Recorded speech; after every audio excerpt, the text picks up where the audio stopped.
We back. Basketball heads with my man Erick Hicks. Definitely back in the building. Got some great stories. Y'all ready? Yeah.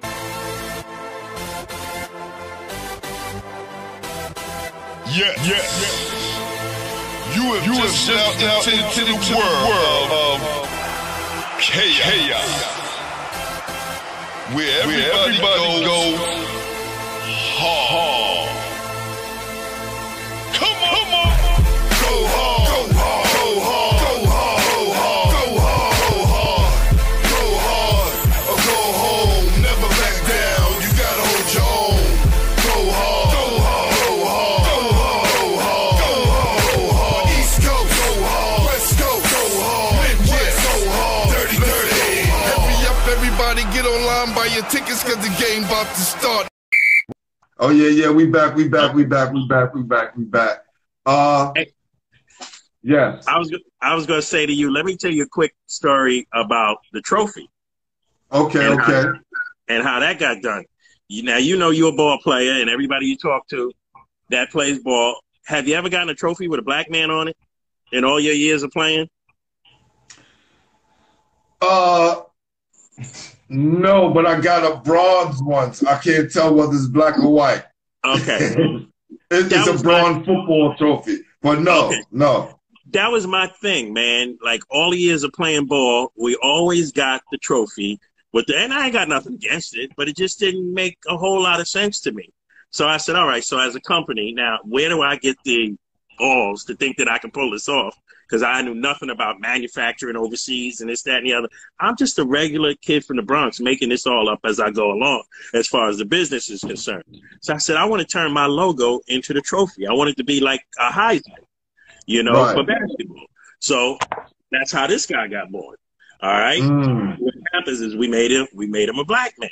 And we sold probably 10,000 of these around the world.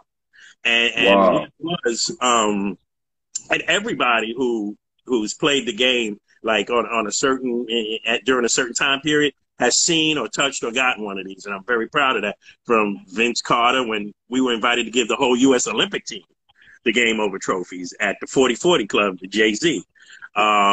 Somebody called me up last year on Thanksgiving Day and said, "Did you see the story on Channel 4?" And I go, "What story?" They did a story on Stephen Curry, and they go to his bedroom. And he's got 2 game over MVP trophies sitting in his bedroom next to his Michael Jordan jersey and his 2,000 point scoring ball and stuff like that. What I wanted to do is I wanted to create something that looked good. And when you get to that certain age where you got to get rid of all your other trophies because they don't match nothing in the house, you might take something like this and put it up on the fireplace and let it represent your game and let it be there like a Heisman or something like that. And let it represent your basketball career. So I don't know what made me think I was crazy enough to do that, but we wound up doing it. And I said, we have sold thousands. We've given away thousands. And if I never do anything else in the business arena, the fact that we put a black man on a basketball trophy and giving it out to our kids is probably, that could be game over for me right there. I mean, just a crazy, crazy thing. And the stories of accomplishing it, getting it made in China and not knowing anything about it, getting ripped off for 10 grand at one time, which was probably why that story, when I told you about the lights going out and this, that, and the other, was probably because of the trophy thing. But getting it done and being able to do it was just a great thing for us. So I just wanted to get that story out there because it is something that we're probably the proudest of. And then I sent you a picture of an overhead shot of a basketball court with a lot of different courts. I don't know when you asked me this. Yeah. Well, that court's in Co-op City. And we are the company that went back to Co-op City 3 years ago and helped renovate all of the playgrounds in Co-op City. So from where I started as a ball player, teaching the game to myself, fast forward 26 years later, the name Game Over is on every fiberglass backboard. I'm responsible for every backboard in that area, which is, I think, 30. And 5 brand new everything courts, breakaway rims, fiberglass backboards, new grounds painted, the whole thing. And we go back every year and do 1 free basketball clinic for the kids in the community every year. So that's awesome that you said that, man, because we was trying to do the same thing for the Brevo Coliseum. That's where I came up playing. and we were talking to so many different politicians, from Don Milley to Carnegie, and everyone passes the bill on it. Everyone. No one. It's like they turn their nose down up at it. It's like, oh, that's something we don't want to touch. That's something we don't want to touch. And I would go, yo, Carnegie, didn't you play there? Didn't you? Don Milley used to have teams to come in and play. We used to coach, and no one would touch it, right? So what you doing? I just wanted to put that out there to you, man. We could talk outside of this, but I just wanted to put that out there, man. That's the Brooklyn Coliseum, Brevo Coliseum is what the Kingdom and the Rucker is uptown. I know. I'm back from that era, man. And we used to hear about us guys from it's a city. It's the city treasure. It's a city treasure that's going to waste. It looked like an empty pool.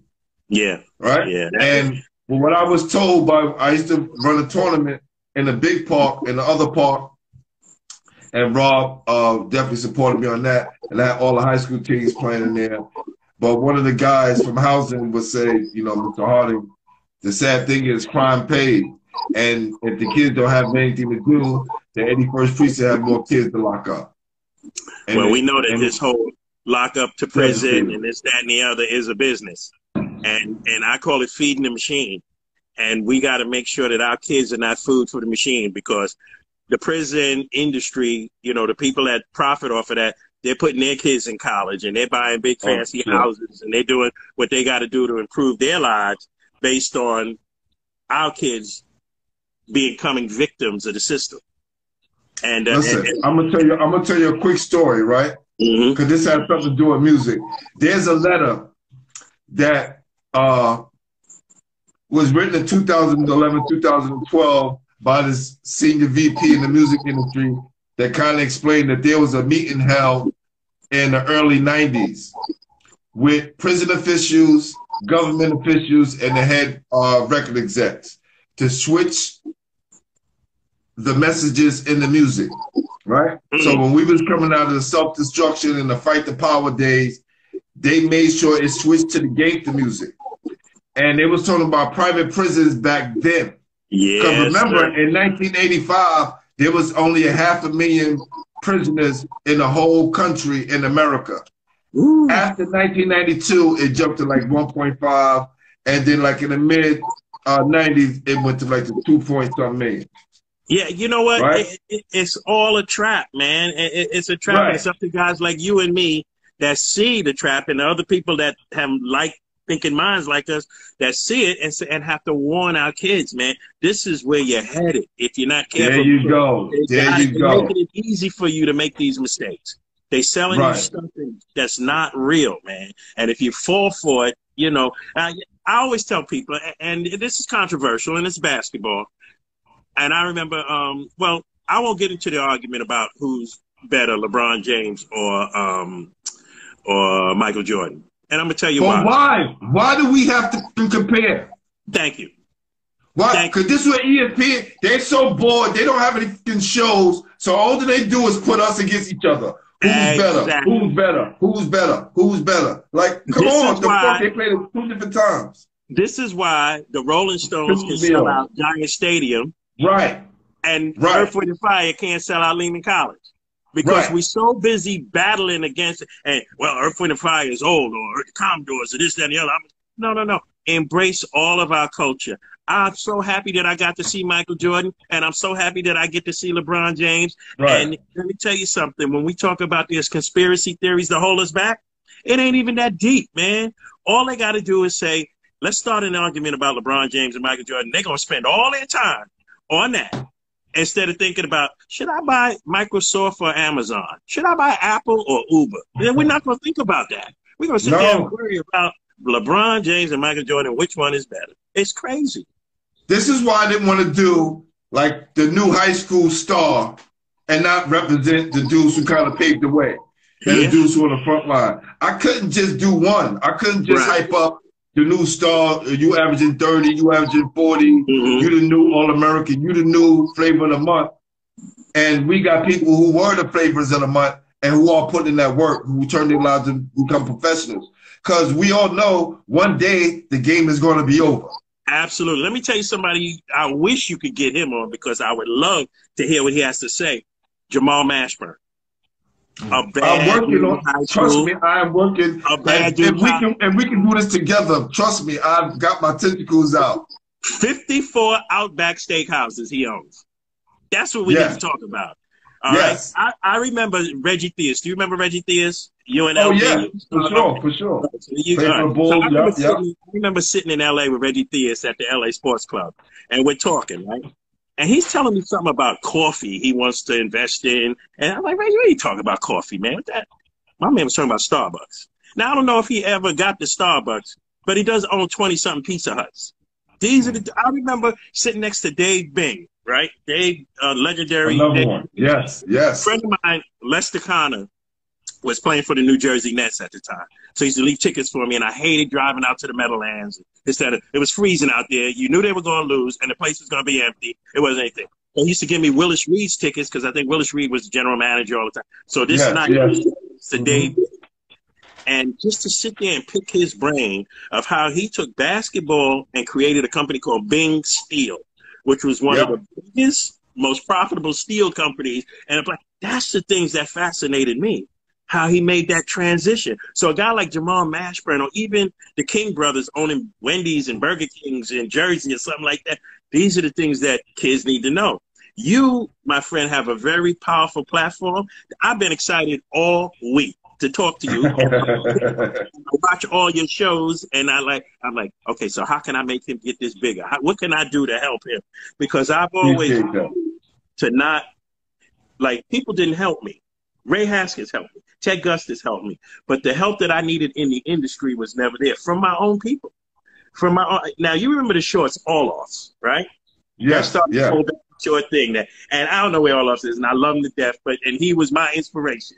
But I got the courage to walk into that store in Harlem and talk to him about starting a line like Game Over, what I wanted to do, what my dreams were, and this, that, yeah. My man never even picked his head up and looked at me. It was like he couldn't get me out of there fast enough. Want nothing to do with me, nothing. And I'm like, well, why would you be like that, man? But it is what it is. And then I have other stories along the way from some of the rappers or movie directors. You know, if you'd have put my apparel in that movie about basketball, I would be at a whole nother level, and I could help a whole lot of other people. But we don't do it. So what I vowed to do, now that I'm in a position, is I'm going to help everybody. And I tell my kids in the gym this, I'm going to help everybody to prove a point and not be like the ones that wouldn't help me. So any platform you have, you got it. Whatever it is. You want to be a rapper? Okay, so at halftime of these games, you're going to rap. You can play the guitar? That's right. That's right. I know this dude. I know that dude. I'm going to make this phone call. I'm going to make that phone call. Because if we stuck together like that, things like when COVID-19 hits our community, a black apparel company from the world of basketball can say, here's 1,000 ventilators. We don't need Tarzan to come swinging in on the vine to rescue us. Here's a hospital. Stop looking for Tarzan to save you. Yeah. You know, do it ourselves. I even like when I see our sisters, and God bless them for being industrial and making the mask and stuff like that. You know, every sister that got a sewing machine is making a mask and in the business of making a mask. That's cool. But why they all got to say Gucci and Fendi and this and that and that? Yo, that is the brainwashing of our people. First of all, one of the first two people who Coach Haskins, and you see I still got his picture up, right? Absolutely. Coach Haskins, the first two people names he gave me was you and Jerry Ice. He gave me you, Jerry Ice Reynolds, and Deborah, Coach Deborah, right? Who I'm going to have on next week, right?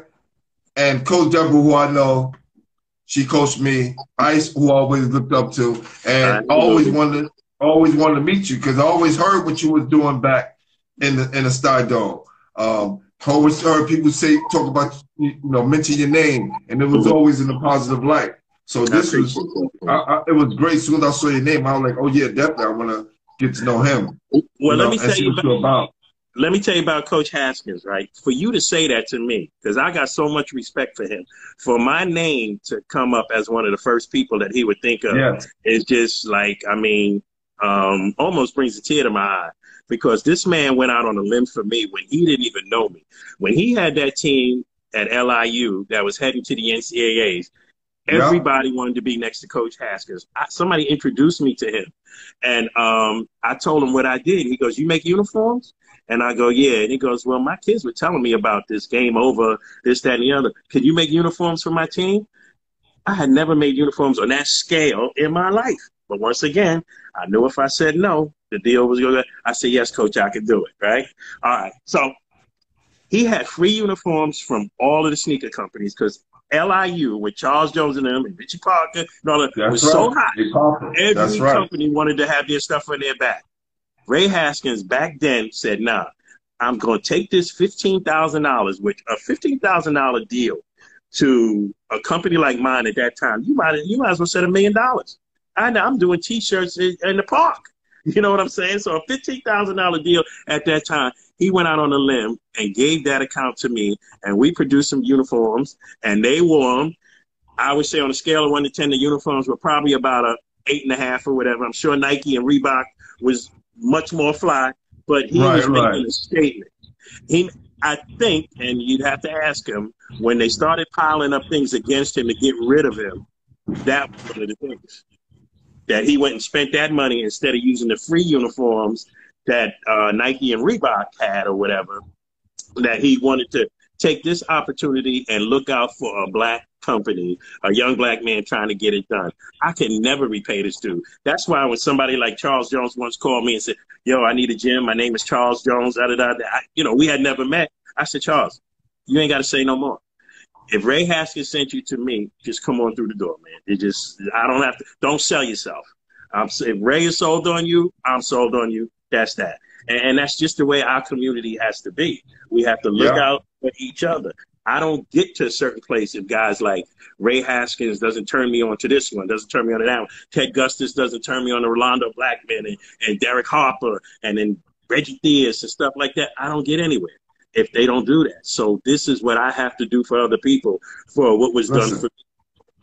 Jerry Ice Reynolds don't even do social media like that. Like, he said the fact that Coach Haskins, my high school coach, said this is something I need to do to help you out, brother, I'm here. And it happened. You know what I'm saying? So you don't have to ask twice, and he knows that. Anything that they want, same way with Ted Gustis, anything they want, and it's amazing. And I mean, I love the Bronx because I'm from the Bronx, but we did not have that culture. We had a guy by the name of Ted Jones, and that's Calvin Jones's father.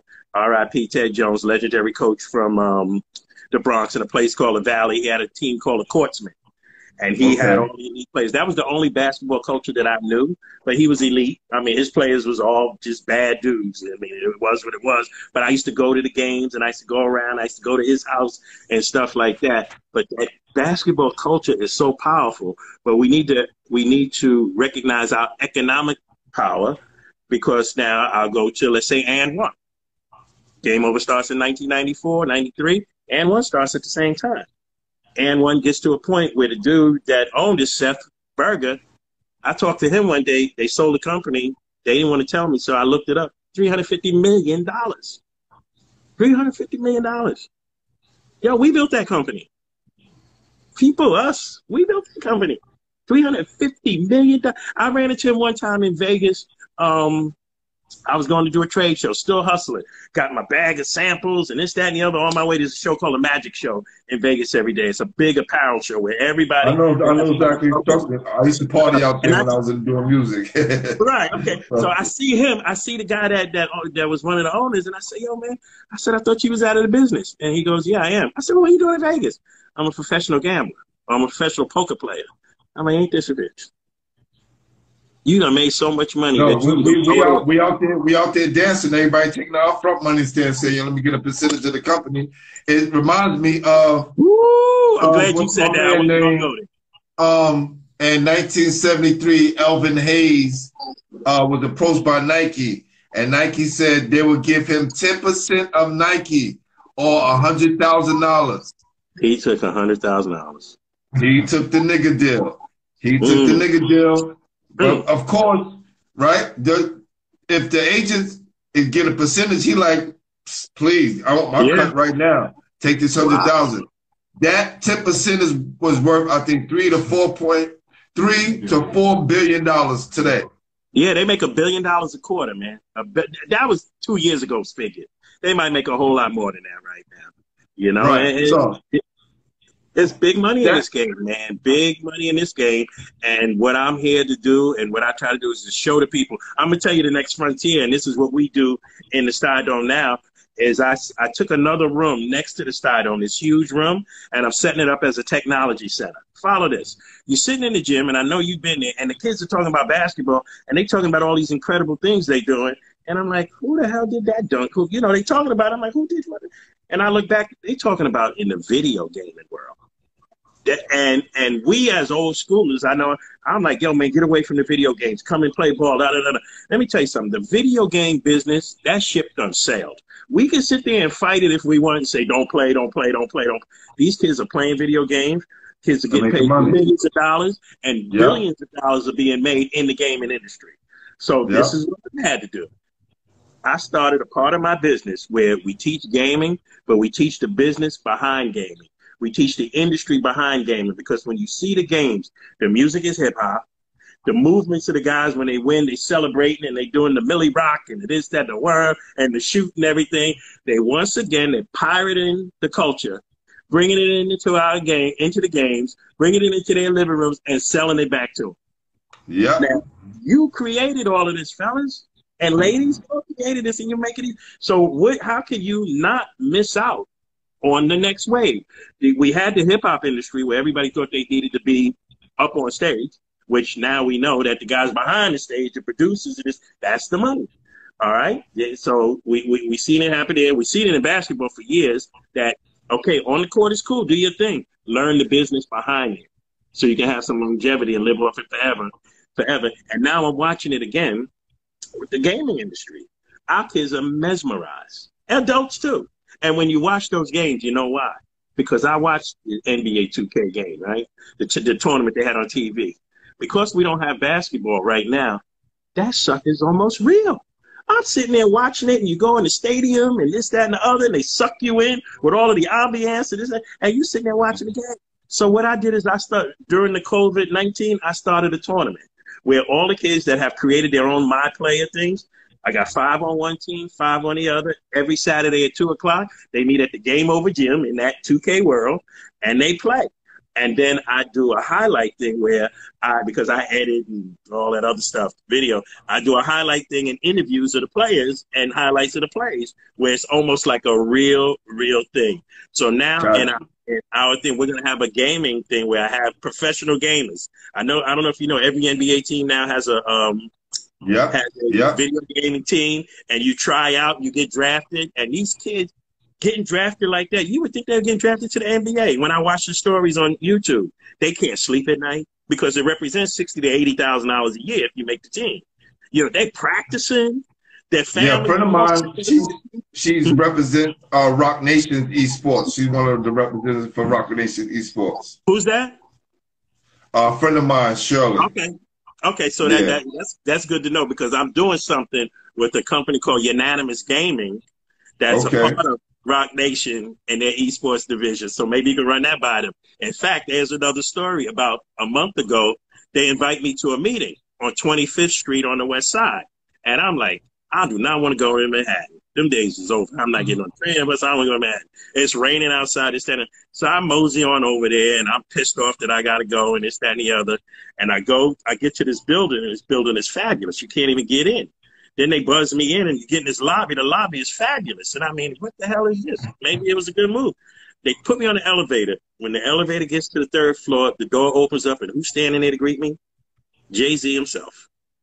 And I mean, it just totally, that's how big the gaming thing is. That Rock Nation has got a thing, and we're in Bed-Stuy, 3 blocks from where he grew up. And I'm bringing my kids into the gaming world. So hopefully there'll be some synergy. We haven't gotten anywhere with it yet. But when you know somebody like Jay-Z is in the gaming game, that there's something there, because he's a billionaire and he's no fool. He's no fool. That's right. And look, there we're looking towards the end goal. So a few more things I want to ask you. Go ahead, tell me about the summer camps, Game Over TV, and Tre21. Oh man, good. Let's start with Tre21. All right. Now you know like you see with the trophies and with shaking the dribbling competition, I'm always inventing, I'm always thinking, and then in that space of basketball. One of the NBA teams called me in and they said they want to do a 3-on-3 competition. And I said to them, everybody does 3-on-3. Unless you're going to do something special, don't even waste your time because everybody's doing 3-on-3. I said, give me 24 hours. Let me come up with something for you. And middle of the night, I wake up, I go, I got it. I created a game called Tre21. Tre21 is 3-on-3. It starts out 3-on-3, right? Then you take one player off and it's 2-on-2. Then the player you took off has to come back and play the 1-on-1. But one of the keys is when you take this, nobody knows who you're taking off after that first round. So you can take your big man off, your little man off, your medium guy off, or whatever. But whoever's left is the one that has to play that 1-on-1. So it's strategy. You have to see by what the score is and whatever. Okay, yo, we down. We don't want to take our best player off in the 2-on-2 round because the other team might get to 21 and the game is over. So now you have to think. We call it the chess of basketball. So it's 7 minutes of 3-on-3, 7 minutes of 2-on-2, 7 minutes of 1-on-1, win and take off. We started doing that, man, and it just went crazy. I mean, we got big money tournaments where winning team gets a few $1,000s and stuff like that. We go full-blown uniforms, full-blown referees. We have another rule change. If you hit an NBA 3, it's only worth 2 points, but you also have the option of taking 2 points away from the other team. So if the other team is getting close to 21 and you hit that shot and you be like, okay, what you want to do? Take it off. And they take it off and it brings the score down. And I mean, it became a really, I'm so not stunned, but I guess humbled by the success because the kids, we're going to play Tre21. We're going to play 21 where we've invented our own game. Once again, created something in a space where it didn't exist and made a change. And I mean, we film it like regular TV, like I have like a 4-camera shoot and we interview the players before and after the games and things like that. And really is exciting. Full-blown uniforms. The referees know the rules. Even the referees get Tre21 uniforms, So it's really been a great thing.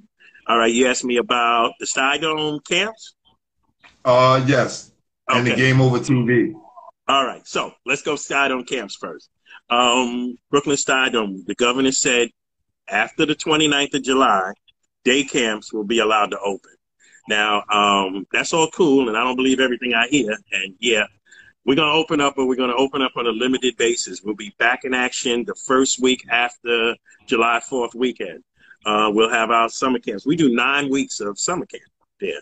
And, our summer camps are incredible. You can drop your kid off at 8 o'clock and pick them up at 5 or whatever, and it's just nonstop basketball training, philosophy. There'll be a gaming portion, as I said, where the kids that are into gaming, they'll get to play and they'll also get to learn about the gaming industry. And we have our guest speakers like Ray Haskins will be there. I'm sure Ted will be there. I'm sure I'll get other pros. As I said, we have Anthony Brown. I had Jason Williams there, the Jason Williams right when he first got out of jail. One of the first places he came was to the Brooklyn Stydome. And when he spoke, you could hear a pin drop. We had 300 kids in there, and you could hear a pin drop of him talking about the realities of being a superstar and then going to jail. And it was really deep. It was it was something that needed to be heard. And I love that dude. He's another one of the NBA players, one of the few that stepped up. And if you went to his house, you got a game over T-shirt, and this, that, and the other. And, he had me out there a few times. And he was just a good guy. When he was doing his camps, he would buy his stuff from me. And he could buy it from anybody. He could get it from anybody. I'm sure he probably was with Nike at the time. They would have given it to him for free, but he chose to buy it to help out. That was another Rob Phelps connection. But, we're going to be full-blown camps. Our gym is going to go to a 24-hour-a-day format. So if you're a coach and you have like 5 kids that you train, you're going to be able to book the space online and get like an hour and 15 minutes, 24 hours a day. And the reason why I do 24 hours a day is because we got a lot of guys that are trying to go overseas that haven't had a chance to get in the gym and work out. Don't mind coming in at 1 o'clock in the morning, 2 o'clock in the morning, if it means they're going to be able to get up there 500 shots and get a good workout by themselves or whatever, or with one other partner. So we'll keep the numbers limited. Like if a coach comes in and he wants to work out some kids, limited of like 5 or 6 kids, and then we wash the balls after every training. We spray the place down. I went and brought one of them spray things that electrostatic fogging machine, they call it, and the black lights and everything to sterilize everything, to try to make it as safe an environment as possible. Because if I don't feel it's safe, I'm not going to open up, because it's not about money at this point. It's about health and staying alive. And but I do look forward to being able to give the kids a space to play. Okay, so GOTV, that was you know, long before the internet. All of the playgrounds that I went to, I filmed everything. Why? I have no freaking idea. But I bought a camera and I used to sit there. I wasn't playing anymore. I wasn't playing on the level that I was going to watch anymore. So, and I just filmed. And there was no outlet to put it or to play it, but I just knew that it would have value someday. So I wish I could show you. I have a room with a cabinet. I must have 700 tapes, DVDs, SD cards, every format that the camera industry has gone through, from big tapes to little tapes to little tapes to little tapes to SD cards. Right. I got them all, man. And I'm trying now during this COVID thing to digitize them, get them all in the computer before they degrade and you can no longer use them. And so GOTV has just became a thing where we can showcase some of the things that we have. And I mean, I've got, you know, I'm looking at a thing the other day where I'm handing out trophies maybe 10 years ago, and they go, MVP of the tournament, Russ Smith. And I heard it, and I had to go look at the thing. I said, damn, wow. Yeah. I mean, I got Tobias Harris when he was MVP and stuff, kid, where you didn't even think at the time. And then I go back, I said, oh, damn, Tobias is in the pros now. Oh, damn. So, you know, Kyle O'Quinn, I got like his whole senior year of high school, because his coach was Coach Granby, legendary Coach Granby, R.I.P. Coach Granby. That's one of Coach Granby players right there. Okay, so let me tell you something about Coach Granby. Yeah. We talk about Ray Haskins, Ted Gustis, and all. Coach Granby was a guy that right from the jump took a liking to me, and he used to bring me in to speak to his players. He used to do a tournament where he bought out T-shirts and he used game over trophies and this, that, and the other. Why? Because I was a black man in business and he wanted to help, man. That's black man in business. I so miss that dude, the heart-to-heart talks that we used to have and the things that he used to tell me. And I mean, Coach Granby was a great, great man. And I owe him a lot for keeping my spirits up when there were times when I wanted to quit. Coach Granby was always in my corner.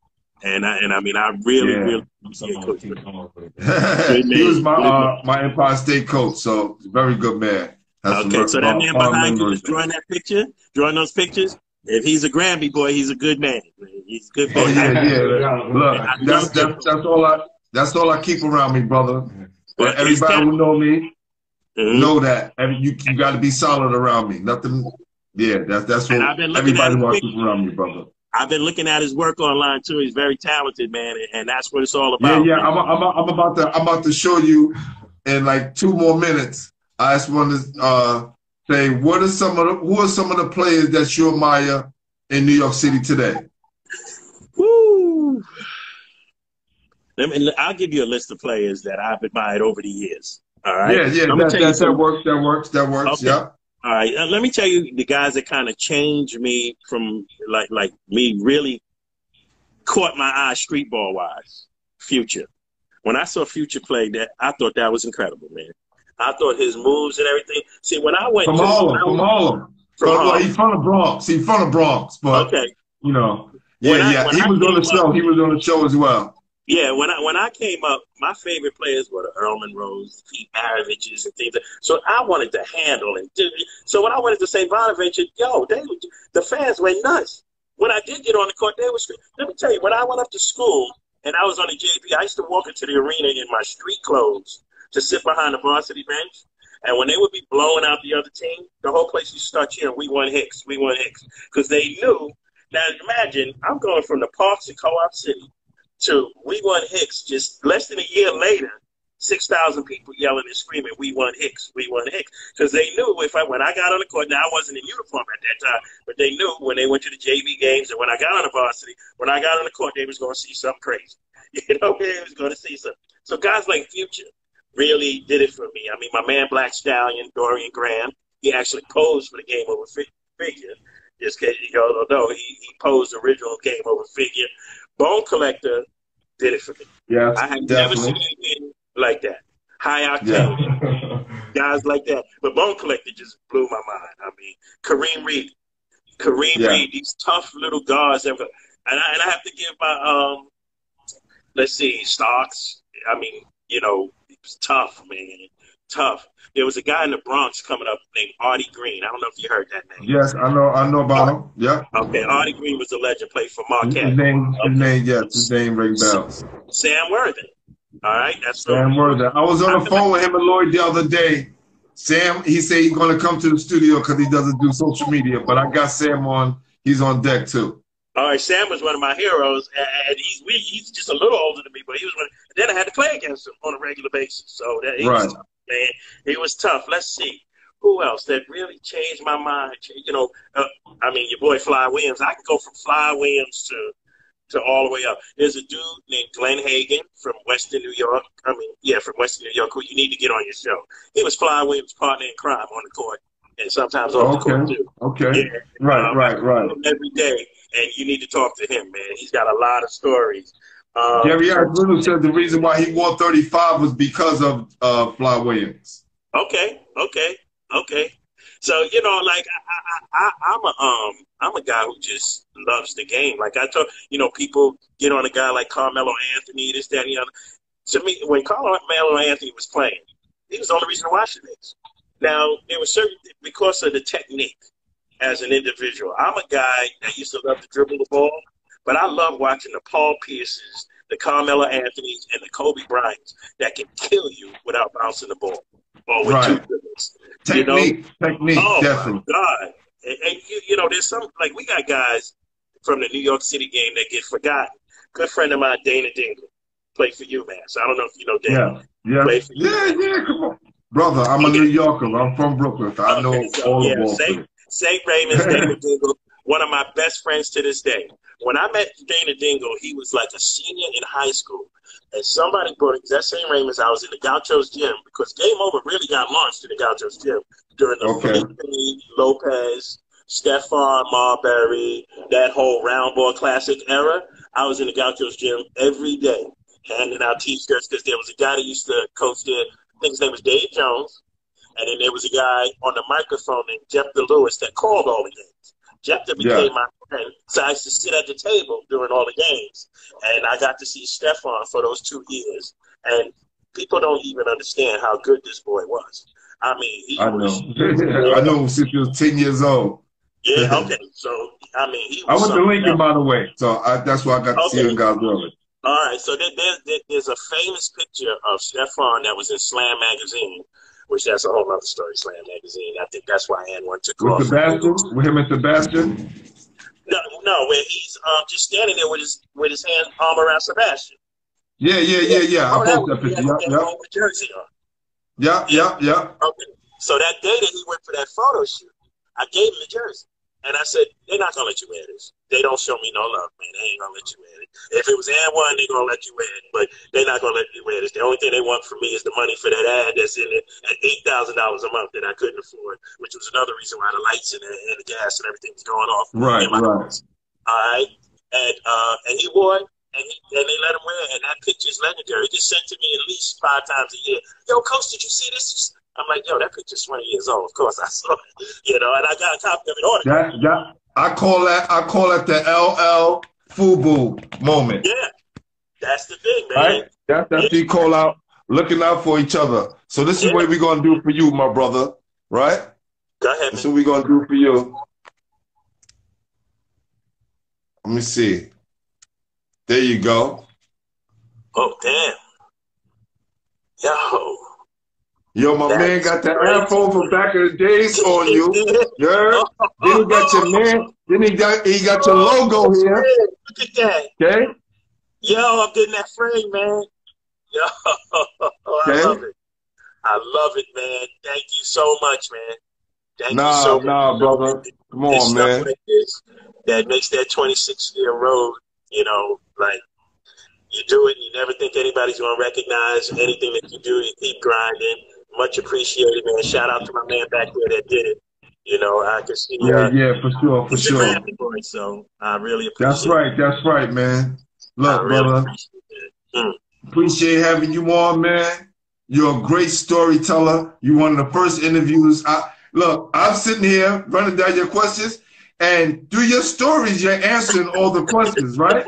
So my boy looks at the computer. He's like, "Damn, G, you almost finished."